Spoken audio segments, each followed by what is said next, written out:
My name is Jack White, and I have researched the JFK assassination since 1963. My special interest is the study of photographs of the assassination. Today, I present my most recent photographic analysis. It proves that the most famous evidence of the assassination, the 8mm movie taken by Abraham Zapruder at noon in Dealey Plaza 35 years ago, has been altered and parts of it fabricated. What has been called the time clock of the assassination now cannot be of any value in that regard.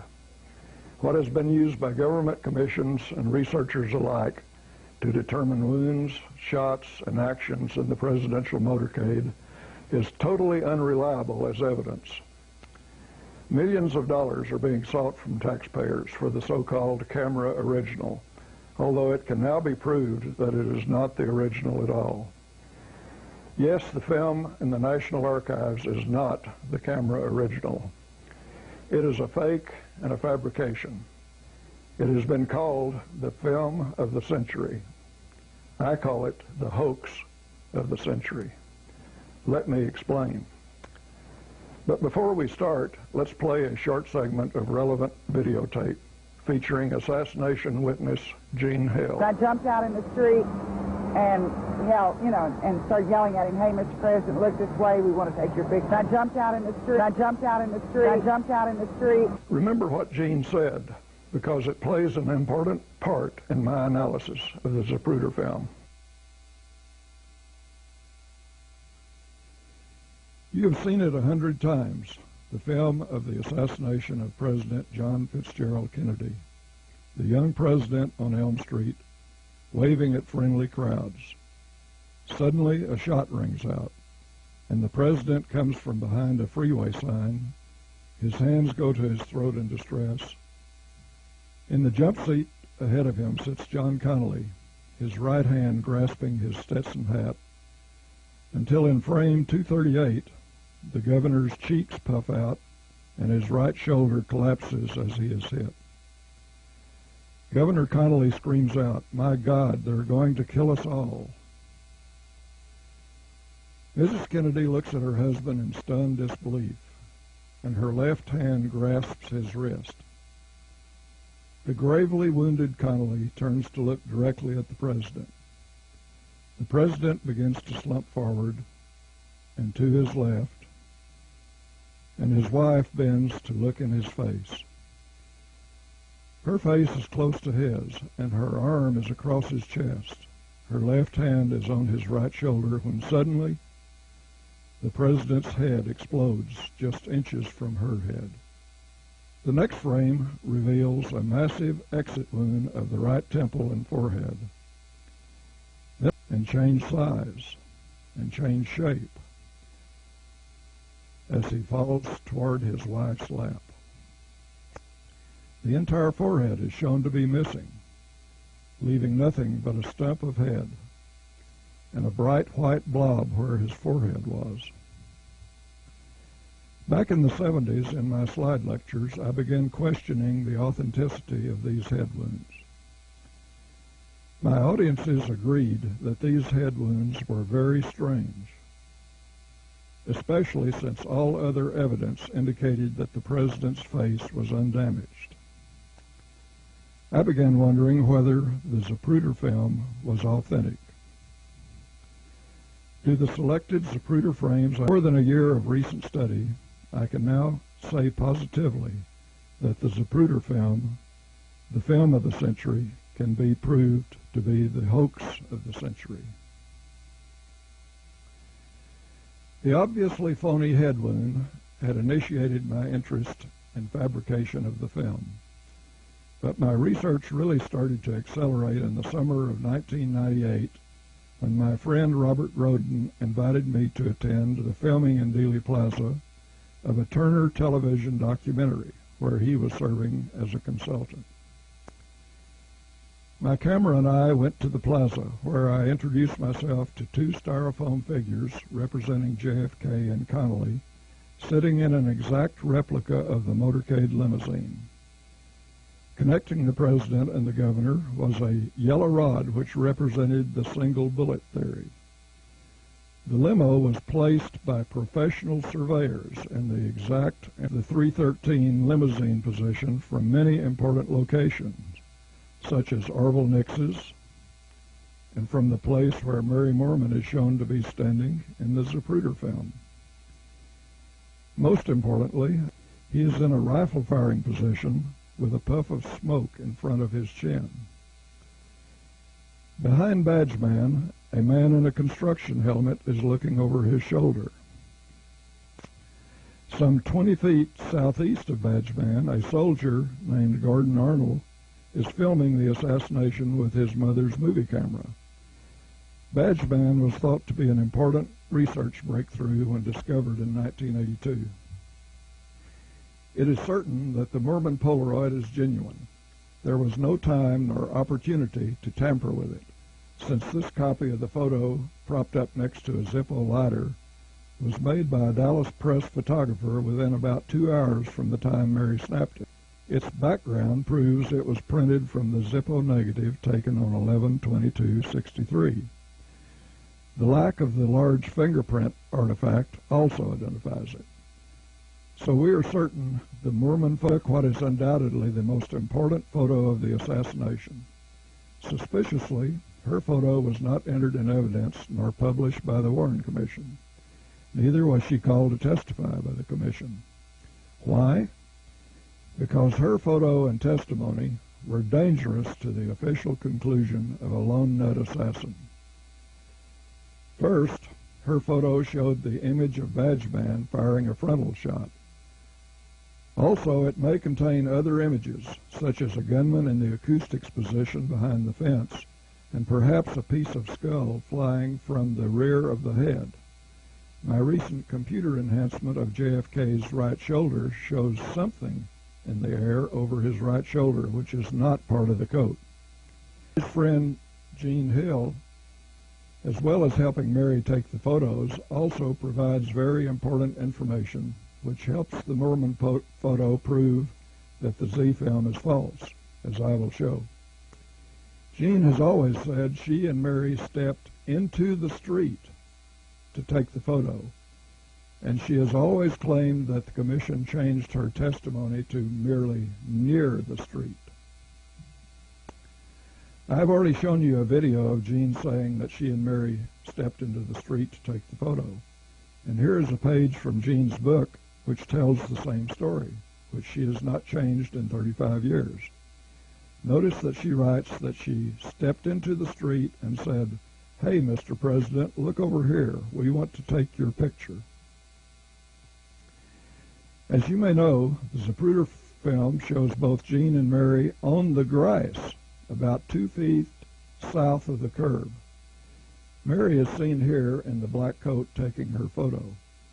Gene and Mary are clearly not in the street as they insisted.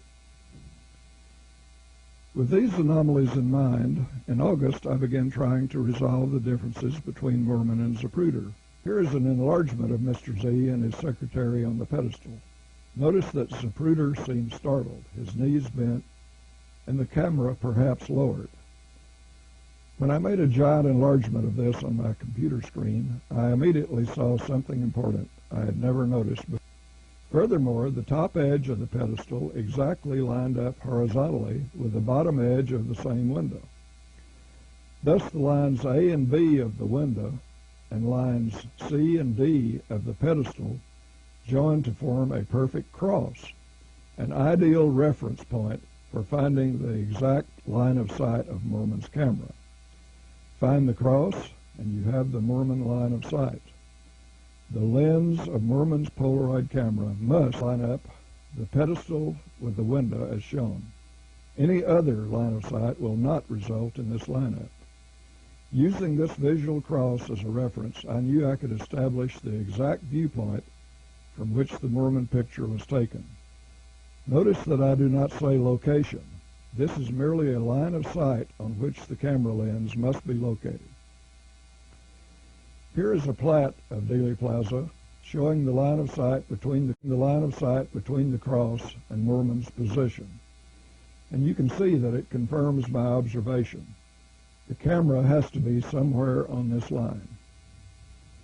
But remember, I had taken a photo of the Crute limousine from the presumed Mormon location shown in the Z film, and it did not match this cross alignment.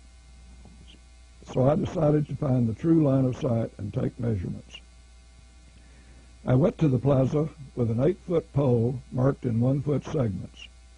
Robert Groden kindly assisted me by taking photos which would give me an exact scale of many locations, both vertically and horizontally. While doing this, I decided to locate the cross I have mentioned. I found the cross lineup approximately 8 feet west of the position where Mormon is shown in the Zapruder film. Note my 8-foot measuring rod on the curve. Remembering this location, I scanned into my computer one of my slides and created this white cross where the line of sight is across the street. It has a vertical line representing the exact side-to-side line of sight and a white crossbar representing the exact height of the camera lens off the ground. The red dot represents the exact line of sight that the camera lens had to be on for the Mormon photo to capture the reference point of the cross across the street. I then put this new information to work. Remember the photo of the Crute limo at the frame 313 position? Since the limo provided an exact scale and position, I decided to overlay a Z-frame showing Mary Mormon's position onto the Crute limo. Because frame 313 is blurry and Mormon is only barely seen, I decided to use frame 312, in which Mary is clearly seen for the last time. The use of 312 instead of 313 actually makes for an even greater distance east for Mary, as I have drawn in blue here. So the fact I'm comparing frame 312 to the 313 limo position actually strengthens my conclusions. Overlaying frame 312 onto the Crute limo to precise scale, I obtained exact fit of the two limos. Notice that this places Mormon about 4 feet northwest of the present-day lamppost, exactly where she is shown in the Zapruder film and map placements. This Z overlay over the present-day scene gives us an accurate reference for comparison. But wait, remember my white cross? It is about 8 feet west of where Mary is seen in this composite. Mormon's photo can only be taken from the side-to-side location of my white cross. Here I have overlaid the photo of the white cross onto the previous composite. This slide shows the alleged position of Mormon in the Zapruder film, along with the actual line of sight where her photo had to be taken, the white cross with the red dot. You can see that they do not match. Up to now, I had been working only with approximations to the nearest foot. I decided I needed to be more exact before presenting my findings as evidence. Knowing that Mary Mormon's height was 5'2", I prepared a stick of that length with enough at the bottom to drive it into the ground. Looking past the stick across Elm Street and locating the cross formed by the window and the pedestal, I drove the stick into the soft ground till its top was at 5'2". When I located the reference cross on the knoll, I taped red paper at that spot on my stick. As you can see, the red mark on the stick exactly coincides with the reference cross on the knoll. This has to be the exact line of sight of the Mormon photo.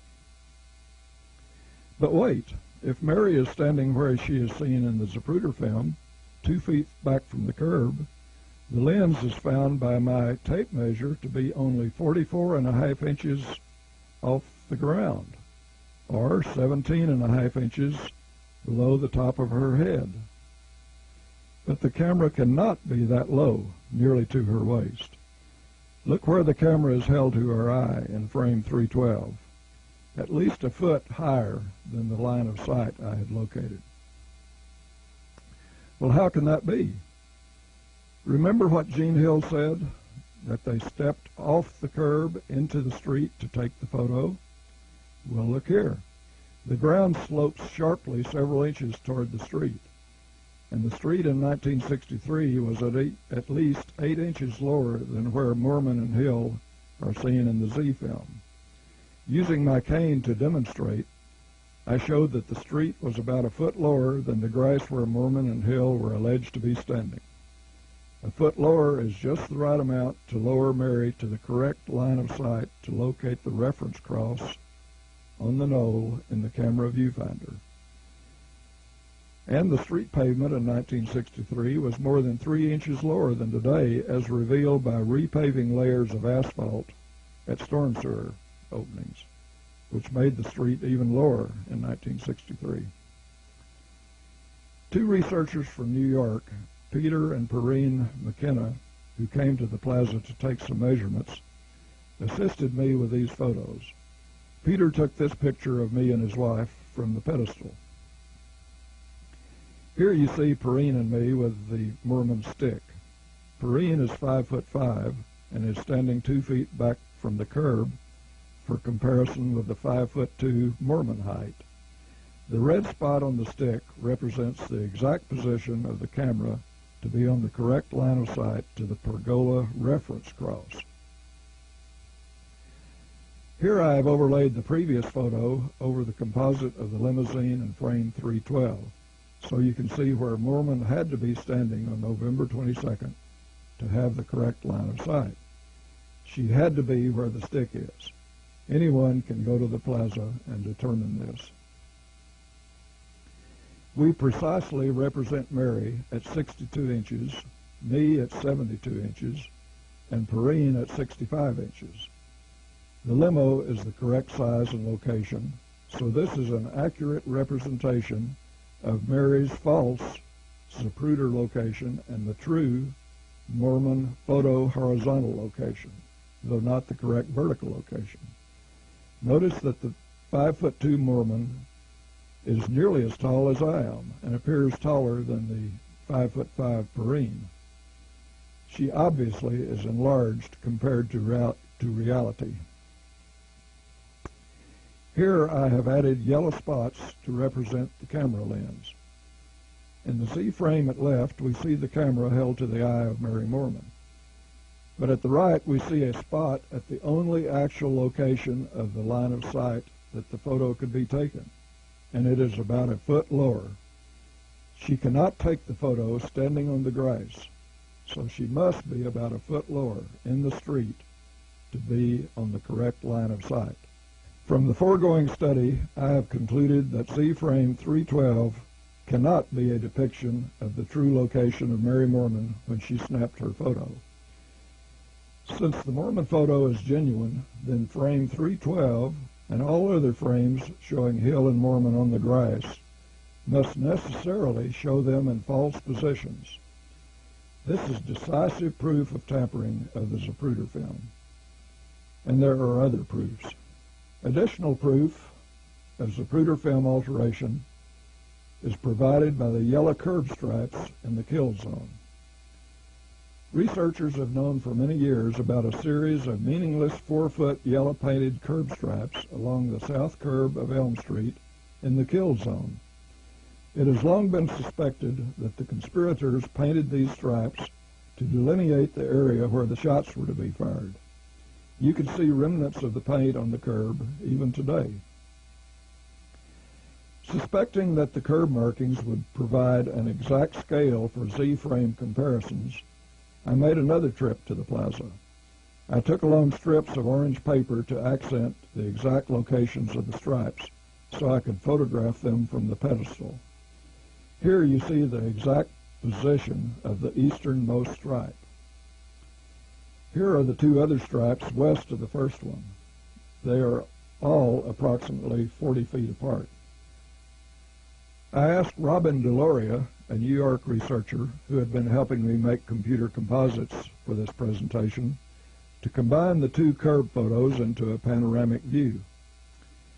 Here is the resulting panorama with the locations of the yellow stripes marked for easier reference. Remember, this panoramic view was photographed from the Zapruder pedestal. These markings have long been known. Here is a Dealey Plaza plat drawn by Robert Cutler in the 1970s, which clearly and accurately locates the yellow stripes. I have highlighted them and drawn lines to them from the Zapruder pedestal as part of my study. I then looked at the film for all the Z frames which show the yellow curb stripes. Quite a few frames show the stripes, but I selected this one as the perfect comparison frame since it shows a complete yellow stripe clearly and sharply. The frame you see here, labeled 355, is from the new MPI version. Unfortunately, some MPI frames are misnumbered at several points after the headshot, so cannot be relied on, but I will not attempt to correct their errors here. I have pointed to the stripe here with yellow lines. It is easily seen that knowing the location and length of the stripe provides an exact scale for comparison by overlaying the Z frame on the present-day view. Here, vertical lines have been added so that the two yellow stripes could be scaled to the exact same size. You can see from the lines and dots that the scale is the same. When the full frame of 355 is overlaid onto the present scene of the yellow stripes, we see that the scale of the Zapruder frame is much too large. It shows grass overlapping the area where the pavement of Main Street should be seen, as I have indicated with lines and type. This overlap can be calculated to be approximately 130% enlargement in order to extend that high, measuring from the curb to the top of the frame. When we superimpose a ghosted frame 355 onto the Dealey panorama, using the yellow stripe for position, we can easily see that a very tall James Altgens towers over the scene shooting photographs. I suspect that the curb was used as a convenient dividing line by the animation workers. The areas above the curb seem to be enlarged and moved around selectively. It is plain that this enlargement of the background, proved by the yellow curb stripes, is another decisive proof of alteration. And there is more. Speaking of people who are much too tall from enlargement of the background, in many frames a woman is seen running toward Elm Street. If the Zapruder film is authentic, she can be shown to be approaching 7 feet tall. Here we see the running woman in the background, while Mary Moorman is taking a photo in frame 312. By pure coincidence, the position of the running woman in frame 312 is in an exact location which enables us to determine her height in the Zapruder film. The present-day lampposts in Dealey Plaza, both by my measurement and confirmation of the Dallas Park Department, are exactly 14 feet tall. As luck would have it, in this composite, the feet of the running woman fall exactly on a line drawn between the bases of 2 lampposts. This provides a precise scale of the height of the woman. As you can see, a line drawn between the tops of the poles is 14 feet above the ground, and a connecting line halfway up is 7 feet above the ground. Since the woman's feet are on the ground level line, she is easily measured to be at least 6 foot 6 inches tall. Researchers who have located and talked to this running woman tell me that her actual height is 5 feet. If other frames have backgrounds enlarged about 130%, as I have shown, let's compare her actual height of 60 inches to the height shown here of about 78 inches. Let's see what the math is. Yep, 78 inches is exactly 130% of 60 inches, confirming a uniform enlargement of the background. The film, therefore, cannot be authentic. And there is more. Comparing the Z film to the Moorman photo proved very fruitful, so I decided to compare it to other photos. By far the most interesting of these is the Cancelleri photo taken by Life magazine photographer Frank Cancelleri. His photo provides a very strong indication of alteration. through comparison of people and vehicles. Upon hearing the shots, Cancelleri and other photographers jumped from the photographer's convertible and ran toward the grassy knoll. There, an estimated 20 seconds after the final shots, Cancelleri and other photographers filmed Bill and Gail Newman lying on the grass shielding their children. There is no doubt that this is a genuine photo of the immediate post-assassination scene. The Cancelleri photo seems to indicate additional alterations to the Zapruder film. A man and an object are seen in a pickup truck in the Cancelleri picture, which are not there 20 seconds earlier in the Zapruder film. And Cancelleri also shows a long sedan, which in the Z film undergoes several peculiar transformations and seems to become a short pickup truck. Here is frame 404, misnumbered on the MPI video as 403, a typical Z frame which shows the stalled traffic on Commerce Street in the background. Take particular notice of the pickup truck behind the lamppost. You can clearly see that the bed of the pickup truck is entirely empty in the Zapruder film. An enlargement from that frame makes it certain that no person nor object is in the pickup bed. Now let's look at the full width of Cancelleri before we make a comparison of the vehicles shown in Zapruder. Let's zoom in and see what the Commerce stall traffic shows. Near the triple underpass at right, we see James Tague standing by his car. Next, we see a person standing by an open car door. The car perhaps appears to be a long 1963 Pontiac two-door sedan with a person standing by the open door. Next car, hidden behind the photographer Alkins in the foreground, is a midget car. It has been identified as perhaps a British Alston or Morris Minor. Next is the pickup truck of indeterminate make, with a man and an object in the pickup bed. A close-up of the Cancelleri photo shows a man kneeling inside the pickup bed, perhaps with an object beside him to his left. 20 seconds earlier, the pickup man and object were not present in the Zapruder film. Now let's look at the far right of these Z frames. Here we see MPI frames 410, 411, 415, and 416, all lined up vertically so that the midget car lines up in each frame. Notice that the next car westward undergoes puzzling changes until it eventually appears to become a short pickup truck. Remember, in the Cancelleri photo, we saw that it was a long two-door sedan with a man standing by the open door. 10 minutes later, this Murray photo shows the midget auto and the long Pontiac sedan, definitely not a pickup truck, and much longer than the apparent truck seen in Zapruder. James Tague told me he remembers the occupant of the sedan leaving his car parked, as Tague did, and mingling with other witnesses. Tague himself wandered up to the area in the oval at right, where he was photographed with the group which included Buddy Walters, who were all gathered by a manhole cover where a bullet or other debris was found, as seen in this photo. And there are more strange observations. Further indication of Zapruder film alteration is provided by the apparently 31 motionless people seen along the curb on the north side of Elm.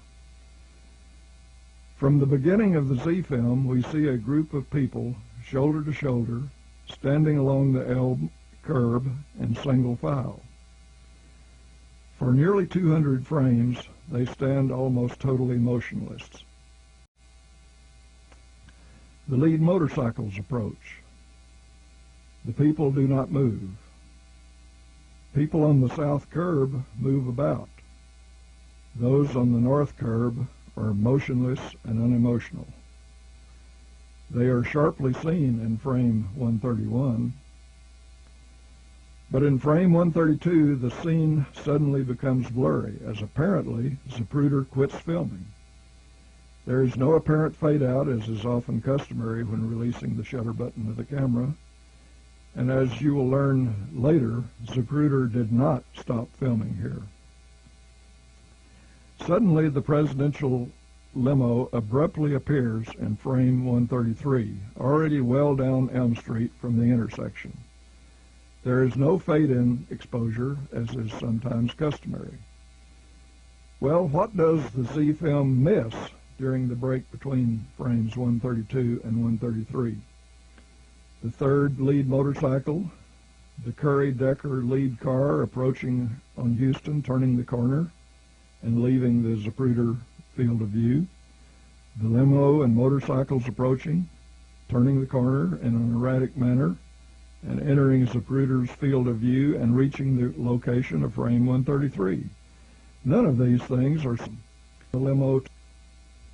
You will learn that he was correct. Frames are missing between frames 132 and 133.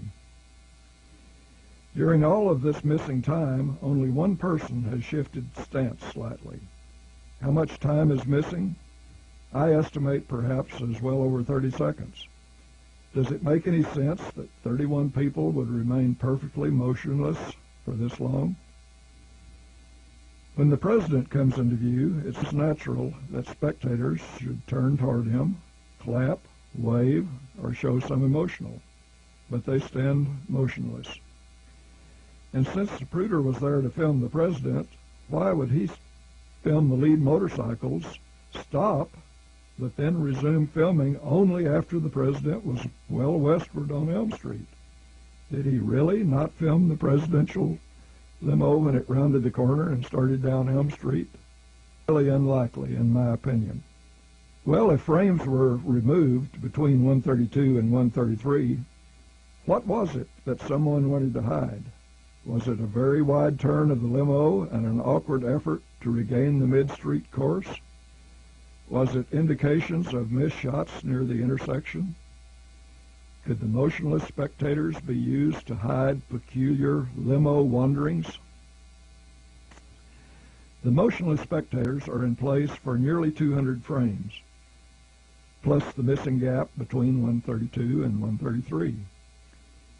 Yet if the same stretch of curb is examined in other photos, such as Willis 5,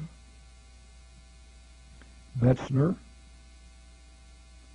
Bronson, and others, such as Altgens, we find that the people seem to be somewhat different in number, description, and actions.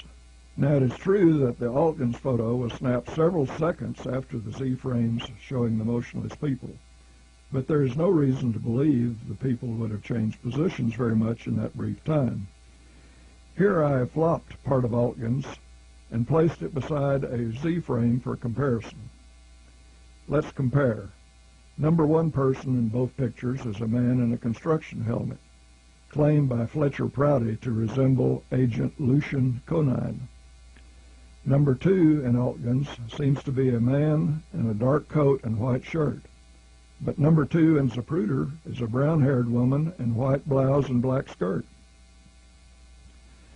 Number three in Altgens is a smiling woman in a white blouse who seems to be clapping, but number three in Zapruder is a dark-haired woman in a dark dress or coat. Number four in Altgens is plainly a black woman with lots of black hair, her face partially obscured by the hand of woman number five. But number four in Zapruder is a stout, short, blonde, white woman with a light blue blouse or jacket.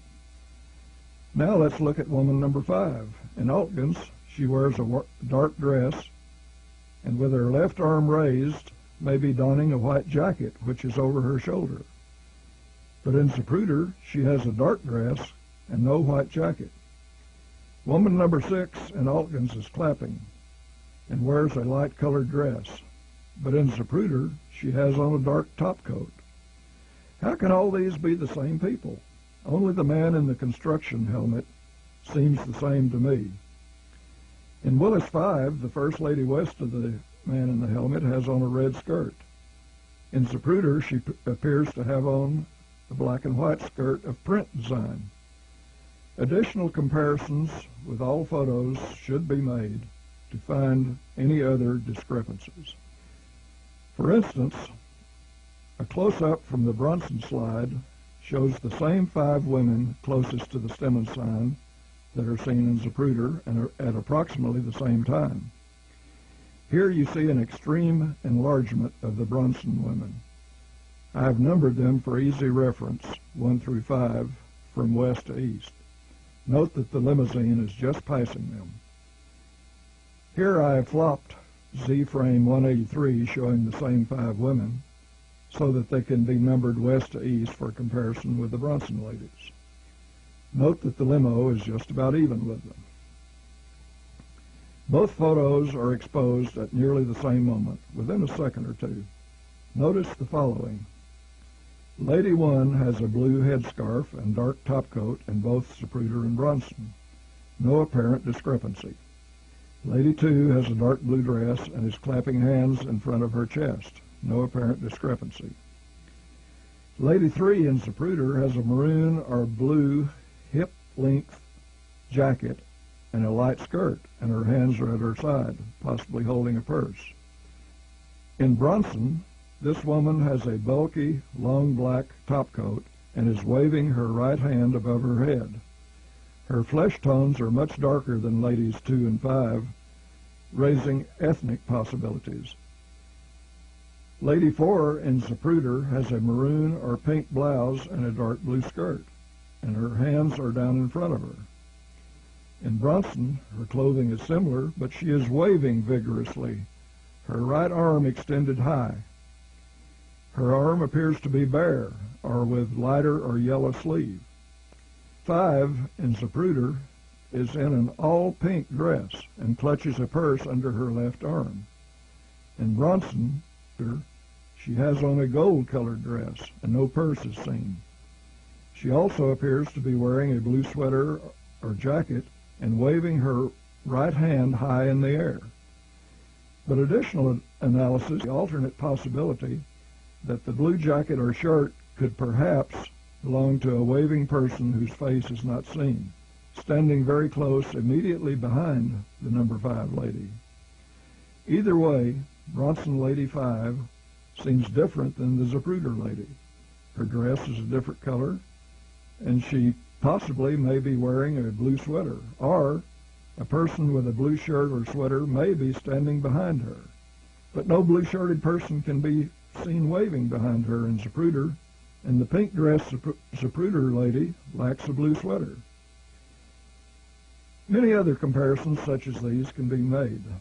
My conclusion is that the 31 motionless curve people may result from alteration of the film. The same group seems to have been repeated frame after frame.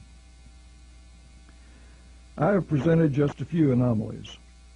There are many other things which still need to be studied, such as the unexplained 132 to 133 unfilmed gap, sudden moves, such as the Greer head turn and the movement of the Brim boy, Connolly's turns, which do not match his testimony, JFK's wandering head wound, which contradicts testimony of all witnesses, as well as autopsy photos, consecutive frames which are in focus and out of focus, are blurred and not blurred, the irregularity of the limo blinking lights, incorrect shadows, odd artifacts, action studies of apparent inconsistent movements, such as Clint Hill's dash and boarding of the limo, many sizes or positions in the film which are wrong, as I have shown with the Mormon photo, extremely odd people, such as amoeba man, stick man, running woman,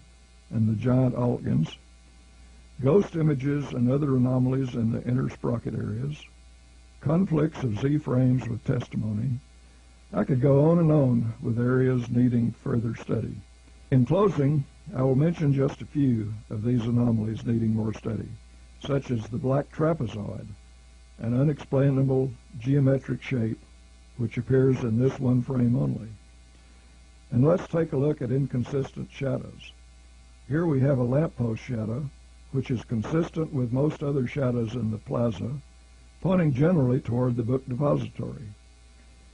The shadow of the lamppost is measurable at a 12-degree angle to the curb of Main Street. But only 47 frames later, another lamppost casts a shadow which has a 140-degree angle to the curb. In 47 frames, the shadow angle changes 128 degrees, although the Zapruder panning angle of arc changes only 34 degrees. This seems strange to me, and it certainly deserves expert study. But wait, here is an image which may give us two anomalies at once. The shadow of the lamppost goes one direction, and the shadow of the man goes a different direction. Did I say man? This is a figure which I call stick man. He looks like a stick figure which a child might draw, not like any photographic image of a real person. In fact, just a few frames earlier, I refer to him as Amoeba Man because his formless shape changes as he moves. Watch as he assumes many peculiar shapes as he runs past the lamppost at the right. He is at far right here, and though very blurry and inhuman looking, he covers very little ground, but changes shape often. Well, that is enough of my proof for the moment. There are many other anomalies which need further study. Suffice it to say for now that the Moorman photo is all that is needed to conclusively prove that the so-called camera original Z film is a fabrication. Proving that the film has been altered, of course, is not the same thing as explaining why it was altered. Even in this case, however, there is very new information. A new JFK book published in France this summer by respected French journalist William Raymond has previously unknown information on this.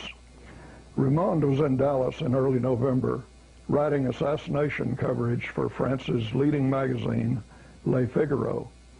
He kindly recorded for me a statement regarding the Zapruder film. From a secret French intelligence source, he has been shown a version of the unaltered Zapruder film. Here is part of what Mr. Raymond says. About the Z film, a complete version exists. This version seems to be the H.L. Hunt secret copy. I met some witnesses who watched it in the mid-70s, and I have a privilege to watch it a couple of times myself. The quality is good and the information on it is very important. 4 sequences were absolutely new to me. First, the turn on Elm Street. Mr. Z never stopped filming. On this version, you can see the turn of a limo, on this version, you can see the turn of a Curry pilot car and also the JFK limo. A missed shot hits the top edge of the Stemmons sign, and debris flies upward. 8. Just past the Stemmons sign, the limo stops for about 2 seconds. 9. Then 2 shots hit the JFK head almost simultaneously, and the limo pulls away. Raymond's information is that there were likely more than 3 three-man shooter teams in at least 3 locations. He was told the identities of some. French intelligence sources told him that this man fired one of the headshots and was the primary shooter. The others were backups. This man was a French mercenary and was known to be the best rifle shot in the world by French intelligence at that time. If what Raymond says is correct, then we not only know that the Zapruder film has been altered, but why it has been altered as well. His information obviously needs to be pursued, and the film he has seen be seen by others. But there can be no doubt now that the Zapruder film has been subjected to extensive alteration and may be the greatest hoax of all time. The official history of the assassination has now been proved to be a lie.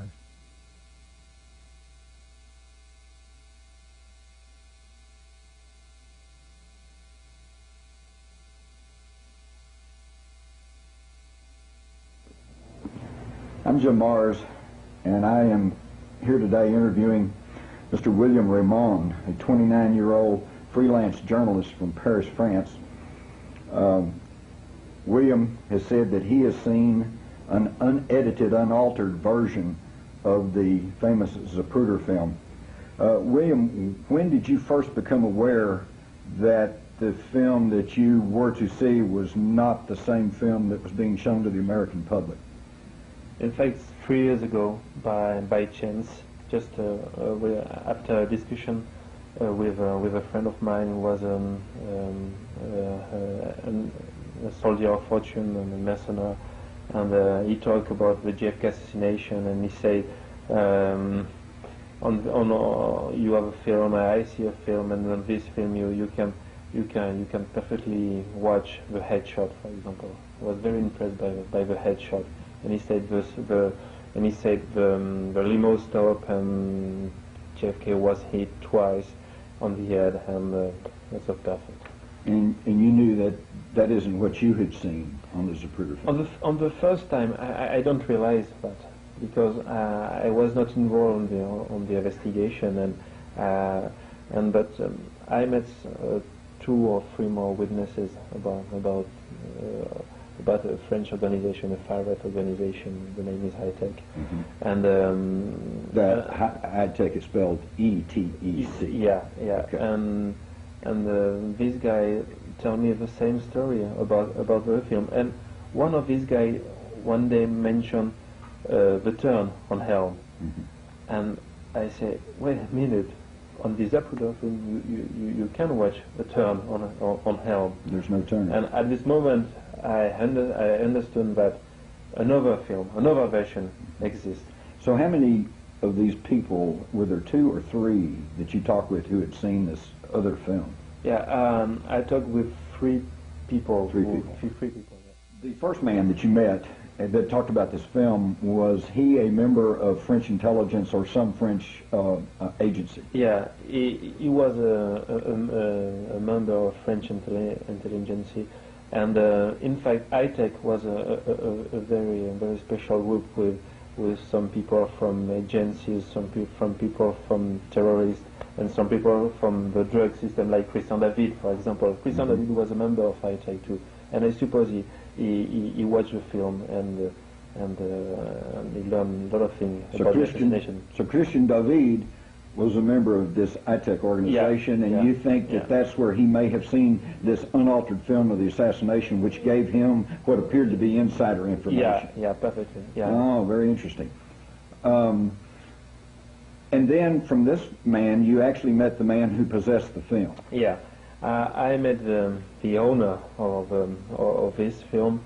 He was an ex-leader of the far right in France during the 60s and the beginning of the 70s. Mm-hmm. And he had a perfect copy of the original version, and now a little bit afraid about that.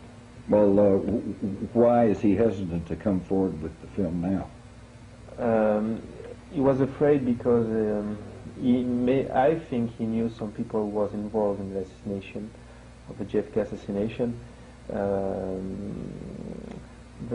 and he told me how he obtained the film, and it seems to be one of a copy of Lafayette Hunt film, H.L. Hunt film, and now I have some information that Hunt just maybe 2 or 3 hours after the assassination, to Abraham Zapruder a copy of a film. So what you're saying is that 2 or 3 hours after the assassination of President Kennedy, Dallas oil man H.L. Hunt purchased a copy of the unaltered original Zapruder film from Abraham Zapruder. Yeah. And that's where the copies that you have seen came from. Yeah. I see. You know, a few years ago there was quite a little stir in the media here in the United States about these three Frenchmen that were identified as possibly being the assassins of President Kennedy. I think that was Michael Victor Mertz, Christian David, and Michael Roux. From your information, were any one of these men involved in the assassination? Yeah, you have Michel Roux was not involved in the assassination. Michel Roux was in Fort Worth in November, but he was not involved in the assassination. I found the name of the alibi of Michel Roux during his stay in Dallas and Fort Worth, but he was not involved. But Michel Mertz was in Dallas, not really involved, maybe just for watch out another French group who was involved, and I suppose you know the tramps. Mm-hmm. And I say now, well, the first one and the second one, the Frenchie and the tourist was French. The first was Max. His name of war is Max, and Max was the best sniper in the French army in the end of the 50s, and he was a defector. He joined the US at the beginning of the 60s, and he was paid for kill Kennedy in the 63. So the picture of the infamous three tramps were of three Frenchmen? No, the third one, the old man. Yeah, the old man with hat. If I remember, was an American. And Do you have his identity? No. Okay. No. And Max was arrested 40 minutes after the assassination. And Max was the first tramp, the one they called Frenchie. Yeah, he was a shooter. He was a very good sniper, very good sniper. And he was arrested 40 minutes after the assassination with the help of Lee Bowers. Mm-hmm. And he was in jail, and he was released 2 hours after the assassination.